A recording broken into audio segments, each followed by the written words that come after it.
Cadangan devisa Indonesia pada September 2020 harus turun menjadi 135,2 miliar dolar AS.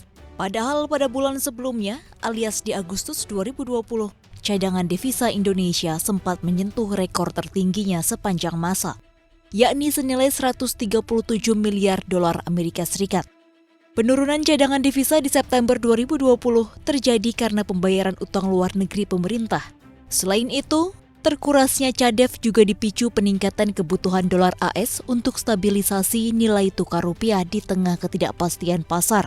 Meski begitu, Bank Indonesia memastikan jumlah cadangan devisa masih aman, lantaran posisi cadangan devisa masih cukup untuk memenuhi kebutuhan pembiayaan 9,5 bulan impor atau 9,1 bulan impor dan pembayaran utang luar negeri pemerintah.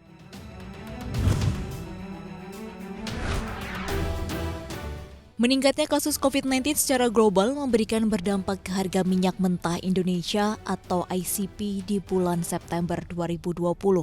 Berdasarkan perhitungan tim harga minyak Indonesia, ICP September turun sebesar 4,2 dolar AS ke level 37,43 dolar AS per barel. Pergerakan ICP selama 7 bulan saat pandemi COVID-19 mulai masuk ke tanah air memang belum bisa bangkit ke posisi awal tahun 2020 yang sempat menembus level 65 dolar AS per barel. Kepala Biro Komunikasi, Layanan Informasi Publik dan Kerjasama Kementerian ESDM Agung Pribadi menyatakan, perkembangan COVID-19 secara tidak langsung membuat para pelaku pasar kembali memperhitungkan permintaan minyak global. Selain penyebaran COVID-19, langkah OPEC Plus dalam menindak negara yang gagal mematuhi pemotongan produksi, bahkan rencana pertemuan luar biasa di bulan Oktober menjadi sentimen negatif tersendiri bagi ICP bulan September.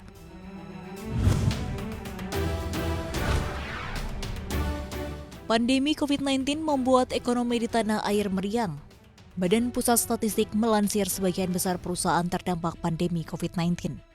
Dari hasil survei yang dilakukan tercatat 82,85% perusahaan membukukan penurunan pendapatan akibat COVID-19. Direktur Statistik Kependudukan dan Ketenagakerjaan BPS Nurma Midayanti menyatakan 14,6% perusahaan lainnya mengaku masih meraup pendapatan yang sama seperti sebelum pandemi.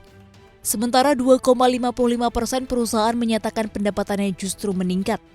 Menurut Nurma, perusahaan yang paling banyak mengalami penurunan pendapatan adalah usaha mikro kecil. Dari segi sektoral, akomodasi dan makan minum menjadi sektor yang paling terdampak selama pandemi COVID-19.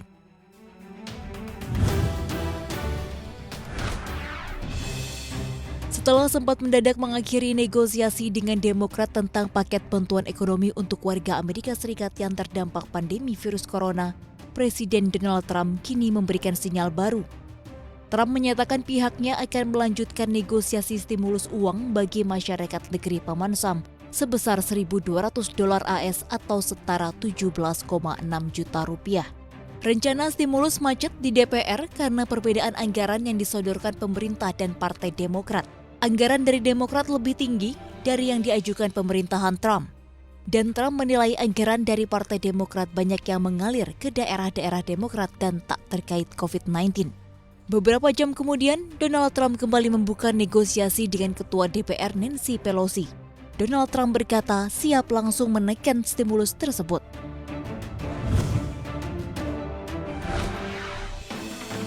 Organisasi Perdagangan Dunia (WTO) memprediksi penurunan perdagangan internasional akibat pandemi COVID-19 tak akan separah yang diperkirakan.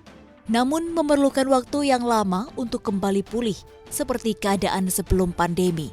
WTO merevisi skenario perdagangan dunia yang sebelumnya diproyeksi mengalami kontraksi 12,9% menjadi hanya minus 9,2% pada 2020.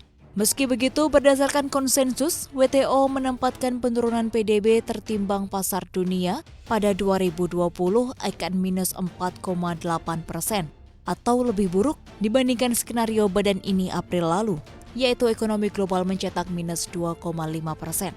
Pasalnya, sejumlah negara dinilai membutuhkan lockdown lanjutan yang akan memangkas pertumbuhan ekonominya 3 hingga 4%.